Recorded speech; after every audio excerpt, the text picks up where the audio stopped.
Joining us now, the general manager of the Pittsburgh Steelers, Omar Khan. What's up, guys? You guys hear me all right? Yeah, you sound amazing. You look great. Thank you for joining us in such little time of knowing that Thanks for having us. Hell yeah, Omar. Hell yeah, Omar. Okay, let's talk about the draft. We'll dive into everything else that you have done over the last couple months that have made Pittsburgh Steelers fans go from 6 to midnight, from drinking actual river water to drinking IC Light Mongos every single night, looking forward to next football season. In the draft, you go big in your first 5 picks. You needed to redo the offensive line. Did you know that the city of Pittsburgh was going to be jacked up about going offensive line heavy this draft? And is this the plan and was the plan and you executed it perfectly? How'd you see draft kind of go for you and the Pittsburgh Steelers? Yeah, Pat, I think from day one since I got this job, I made it clear that those big guys up front on both sides of the ball were important to us. And the way the draft worked out, it was just it worked out perfectly for us. We offensive lineman in round 1, I got a tackle in round 1, a center, and then a guard that we're really excited about in round 4. So that's I wouldn't say necessarily the plan. It went exactly to the T, but it was we had an idea of what we wanted to do. Tone Diggs, Steelers fan, jacked about everything you're doing. Yeah, Omar. Tone, do you approve, Tone? Yeah. Hats off. Hats off, my friend. So during the video when Coach Tomlin is calling Troy Fautanu, there's a guy in the background who says 7 out of 20. Now, the internet is just assuming that you had Troy ranked 7th out of 20. Obviously, you guys were sitting out at 20. Is that true? And if that is the case, with him and then Frazier at 51, I assume you had him higher, and then Peyton Wilson at 98, I assume you had him ranked higher. If you did, how hard is it to sit there at your pick and not move up a couple picks? Because when 17, 18, 19 was on the clock, and I saw Troy Fautanu sitting there, I said, are we going to move up and get him now to make sure we get him? What was the situation there? Yeah, the 7 out of 20, I'm not sure. He may have been referring to seven guys drafted out of the pack at the time. I'm not sure if that's what he was your saying. guys' top 20? No, I think he was talking about 7. Am I wrong? Out of the pack conference, it was 7 out of the first 20. That could be it.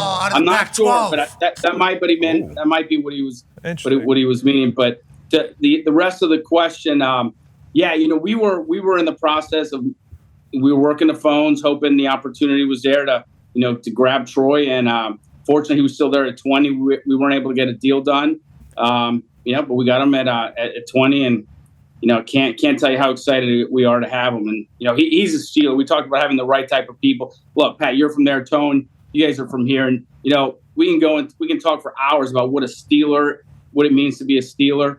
But the reality is, when you're from around here, or you've been here a long time, you just kind of know, right? You guys know when you meet a guy and you're like, you know what, this guy's a Steeler. You know what, that guy's a Steeler. So we're excited to have him. And Frazier, really our draft class is really, really, I'm proud to say it. Every one of those guys, in my opinion, are Steelers. I think the community's going to like them. Tone, you're going to love them. It's going to be great, man. The Steeler fans will love them. Yeah, we're so I think excited. that is why everybody's so excited, because it's like tough. Like, hey, we're bringing Pittsburgh Steelers like tough, hard-nosed, work hard, not with the bullshit. Like, that's how Pittsburgh people see the Steelers. It's like Zach Frazier at West Virginia. He had a broken leg, walked off the field at the end of that entire thing. And then McCormick, I believe, out of South Dakota, there was a highlight video put together of him just pancaking people to a hair metal band. Like, this guy feels like he's out of literally 1985. It's like everybody seemed to be pumped about what the Pittsburgh Steelers did as Yinzers. Well, Fautanu is a Steelers fan, and I believe Mason McCormick is a Steelers fan too. And then Peyton Wilson, his brother, was a Pirate who lived in the Strip District. And then Frazier's just from down the road at West Virginia. It's like, all these guys also have ties to the team as well. That baby, Omar, look at you. Getting back in there with a little Pittsburgh. Now, the quarterback, the one who is, I believe, on the pole, is how Tomlin described it, is not necessarily what everybody would think of a Pittsburgh Steeler. But boy, Pittsburgh's around that quarterback room right now. D-Butt's got a question for you, I'm glad you Steelers fans are happy, but we know none of that shit matters unless you figure out the quarterback position. And obviously you guys made some big moves this offseason at position with Russ and Justin Fields. So just how are the vibes around the team and the organization around those two new quarterbacks in the building? It's been awesome. Actually, 3. You know, Kyle Allen also. These guys are out there. Watching them a little while ago, working out. These guys are the team's coming together. They're gelling. You know, Russ is an awesome person to have around here. Same with Justin and Kyle. Like, yeah, I'm really excited about that quarterback room and what the future holds for us this year. Connor's got a question for you, Con. Yeah, Omar, yesterday the internet was abuzz because the Steelers were going to trade for basically every wide receiver the 49ers had. Did you see any of that? And when you do see it, do you know that you got a leak, or do you know that there's just people cooking up bullshit? You know what?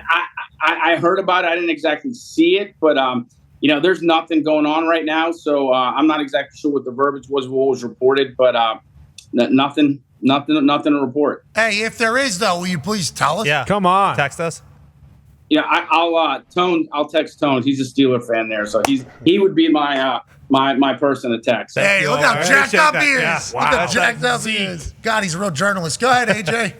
Hey, Omar, we already mentioned Peyton Wilson, obviously the linebacker at NC State. Yeah. That's all over the place when you turn on the film and watch him. What made you guys comfortable picking him? Obviously, his play is off the charts, and I guess he's playing without an ACL in one of his knees, and some people are worried about that, even though he's done what he has done already. Like, what made you comfortable, and what does he bring to the team? Because he is very fun to watch. The dude can fly and makes tackles everywhere.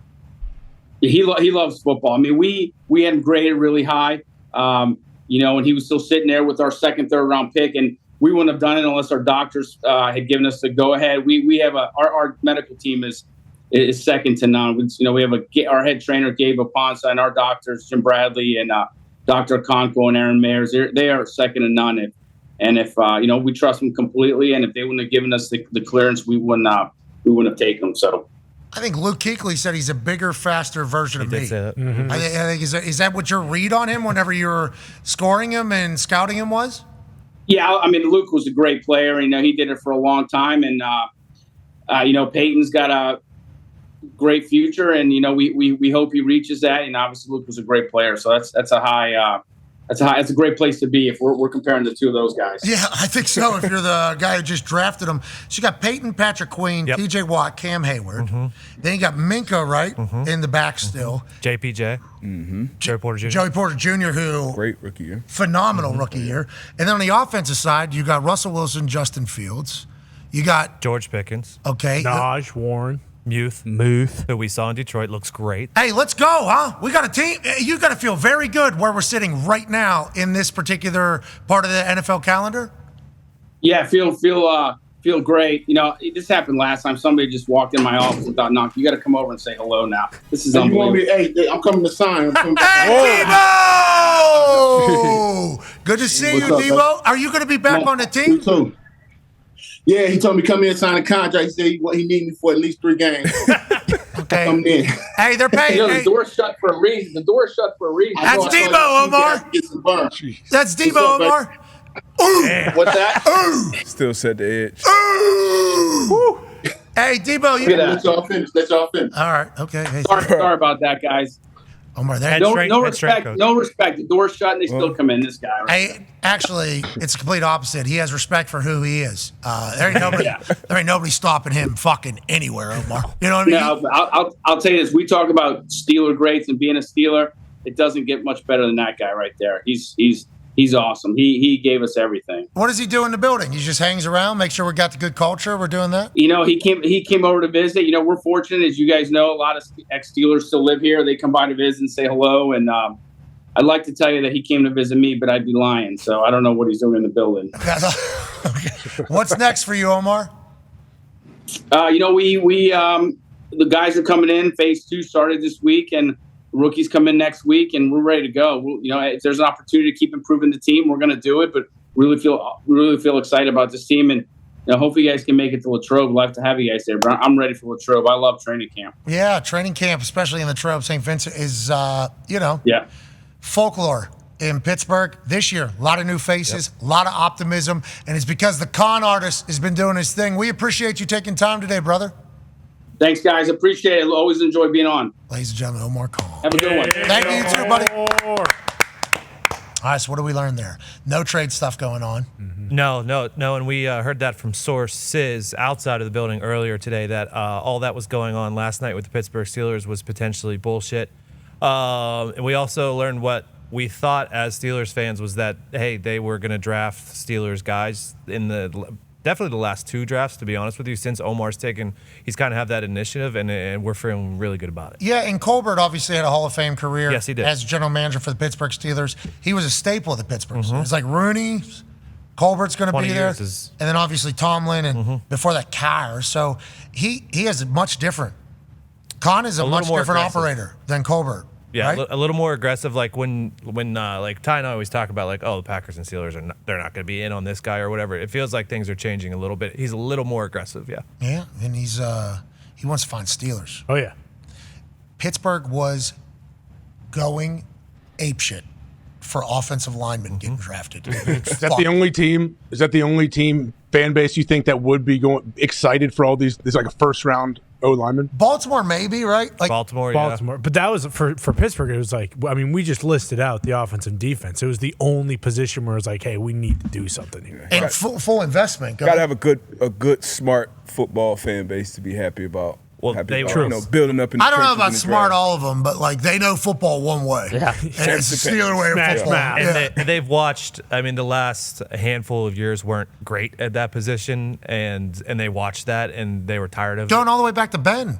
Ben was throwing the ball at 0.5 seconds because he was scared to get hit. Since 2017, really, like when and then after like Pouncey retired and DeCastro left and Villanueva left, like we lost a lot of the core guys, and it's been a while since it's been a tough time to replace those guys. Well, Zach Frazier's going to be below. Oh yeah. We know that. Fautanu, he said, you talk to him, he's a Steeler. It's like, okay, I assume you talk to this guy. He's a fucking just prick offensive lineman. He's probably what I'm assuming here. Mason McCormick was a prick offensive lineman. Remember watching Fautanu last year? Oh yeah. So big, so athletic. Belly at. Rolled his shirt up. Walking without a helmet. Yeah, he was running people over. Weapon. What an absolute weapon.